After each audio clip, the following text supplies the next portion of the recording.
প্রকৃতিতে survival for the fittest, যারা টিকে থাকতে পারে তাদেরই আসলে সবাই স্যালুট করে। এখন বাংলাদেশে জোয়ার চলছে, নির্বাচনের জোয়ার। সেই নির্বাচনের জোয়ার মানুষ ঊর্ধ্বগামী হবে। আওয়ামী লীগের ছাড়া নির্বাচন, এটা প্রশ্নবুদ্ধ নির্বাচন হবে এবং এটা থেকে যাবে। তারেক রহমান সাহেব আসার পরে যদি প্রশাসন তার কাছে না যেত বা লোকজন তার সঙ্গে দেখা করতে না যেত, এটা হতো অস্বাভাবিক এবং মনে হতো আমরা পাগল হয়ে গেছি। এর কারণ হলো, আমরা বলি লেভেল প্লেয়িং ফিল্ড, খেলার মাঠটা সমতল। কোথাও কখনো খেলার মাঠ বা যুদ্ধের মাঠ সমতল থাকে না, এটা একটা ধারণা করা হয়। কৌশলগতভাবে যে যার মতো করে মাঠটিকে গুছিয়ে নেয় এবং সেখানে যেটা হয়, আপনি দেখেন প্রকৃতিতে দেখেন কোনো ফসলি জমি, নদী, নালা, পাহাড়, পর্বত কোথাও সমতল নেই।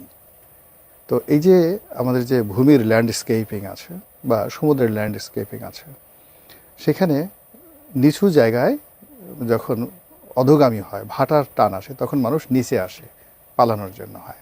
আর যখন মানুষের আবেগ চলে আসে, জোয়ার চলে আসে, তখন মানুষ ঊর্ধ্বগামী হয়।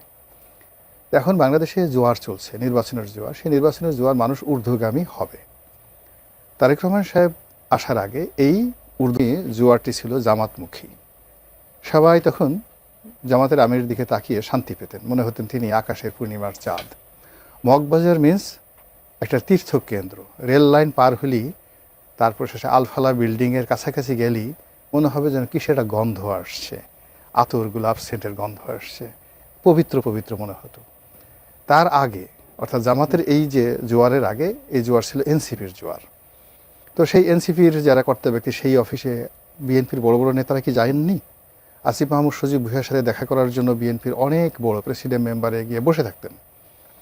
এটা হলো বাস্তবতা। তখন এনসিপির জোয়ার ছিল। এনসিপির জোয়ারের আগে সমন্বয়কদের একটা জোয়ার ছিল। কোনো মতে একটু সমন্বয়কদের নাম লেখাতে পারলে তার যে কি দাপট, উপজেলা অফিস থেকে শুরু করে জেলা অফিস, ভূমি অফিস, চট্টগ্রাম বন্দর, বিভিন্ন কাস্টমস হাউস, সব জায়গাতেই কিন্তু এই সমন্বয়কদের একটা গ্রুপ তারা সেখানে ছিল।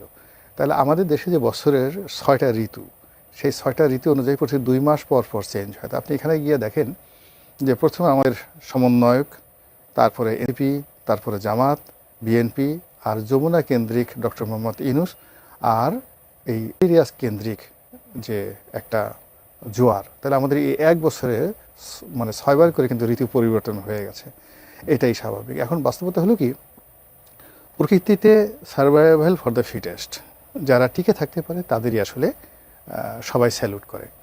এখন গত এক বছরের যে ধারাপতন, বর্ষা গেল, গ্রীষ্ম গেল, শরৎ গেল, হেমন্ত গেল, আবার বসন্ত এলো। এখন এই নির্বাচনের সময় যে প্রকৃতির যে বসন্তটা, এটা প্রকৃতির ইচ্ছায় বিএনপির কপালে জুটে গেছে, অথবা বিএনপি ক্যালকুলেশন করে এই সময়টিকে তাদের পক্ষে নিয়ে এসেছে। এখন তারেক রহমান সাহেব আসছে। আমরা যারা বাংলাদেশের টকশো করি, আমি আরও 2-3 মাস আগেও বলেছি যে তারেক রহমান সাহেব যখন আসবেন, তখন বাংলাদেশ অস্থির হয়ে যাবে। কোনো মানুষ যমুনার গুরুত্ব থাকবে না, জামাতের খোঁজ খবর থাকবে না, সব কিছু তারেক রহমান কেন্দ্রিক হয়ে যাবে। তারেক রহমান সাহেব যেটা বলবেন ওটাই আইন হবে। তিনি হাসলে সারা বাংলাদেশ হাসবে, তিনি যদি কাঁদেন সারা বাংলাদেশ কাঁদতে কাঁদতে অস্থির হয়ে যাবে। সারা টেলিভিশনের যত সাংবাদিকরা রয়েছেন তার কর্মকাণ্ড মনিটর করবে এবং সমস্ত টেলিভিশন ক্যামেরাগুলো দিন রাত 24 ঘন্টা আয়দার শাহর সামনে এবং যাকে বলা হয় তার কর্মক্ষেত্র, যেটা চেয়ারপারসনের অফিস, সেখানে থাকবে। এবং সেই ঘটনাই কিন্তু এখন ঘটছে। কিন্তু এই সময়টিতে এরকম যে একটা ঘটনা ঘটবে, এটা যারা এখন ঈর্ষা করছেন বা যারা কষ্ট পাচ্ছেন, তারা যদি তখন থেকে সতর্ক হতেন, তাহলে কিন্তু মানে বন্ধুত্বটা সুন্দর হতো। কেননা আমরা তো দেখেছি যে বিএনপি কিন্তু একটা সময় বিএনপিকে কাউন্টই করা হতো না। এনসিপির লোকজনই বলা হতো যে বিএনপি হাইয়েস্ট 100 সিট পাবে। পরে আবার তারা রাগ হয়ে বললো যে না, 100 সিট না, বড় জোর 40-50টা সিট পাবে। তো বিএনপি কিন্তু ভয় পেয়ে গেছিল। ভয় পেয়ে তখন এনসিপির সাথে বন্ধুত্ব করার চেষ্টা করেছে, জামাতের সঙ্গে বন্ধুত্ব করার চেষ্টা করেছে। তখন তারা বলছে দ্যাট এদের সাথে করাই যায় না। তারা নিজেরাই সমস্ত ইসলামিক দলগুলোকে করে সে সরোয়ার্দী উদ্যানে সবাইকে নিয়ে এসে বিশাল সমাবেশ করলো এবং সেই সমাবেশ করার পরে মনে হলো যে আসলে জামাতই দেশটি চালাচ্ছে। এখন বিগের চাকা বিএনপির দিকে চলে আসছে। এই জন্য মানে দুঃখ করার কিছু নাই, নতুন করে আবার তারা শুরু করতে পারে এবং এটাই বাস্তবতা। এর মধ্যে অস্বাভাবিক কিছু নেই। আওয়ামী লীগের ছাড়া নির্বাচন, এটা প্রশ্নবুদ্ধ নির্বাচন হবে এবং এটা থেকে যাবে। এটা যেমন সত্য, আবার একই সঙ্গে আওয়ামী লীগ জুলাই যে গণ অভ্যুত্থানের মাধ্যমে একটা পরাজিত শক্তি, একটা পরাজিত শক্তি মূল রাজনীতির যে স্ট্রিম, সেই স্ট্রিমে ফিরে আসার জন্য একটা ব্রিদিং টাইম দরকার। তো কাজেই এখানে তাদেরকে ছাড়া নির্বাচনটা যেভাবে মানে গ্রহণযোগ্যতা পাবে না, আবার একই সঙ্গে তাদেরকে মাঠে এই মুহূর্তে আনার মতো ঝুঁকি কোনো সরকারই নিতে চাইবে।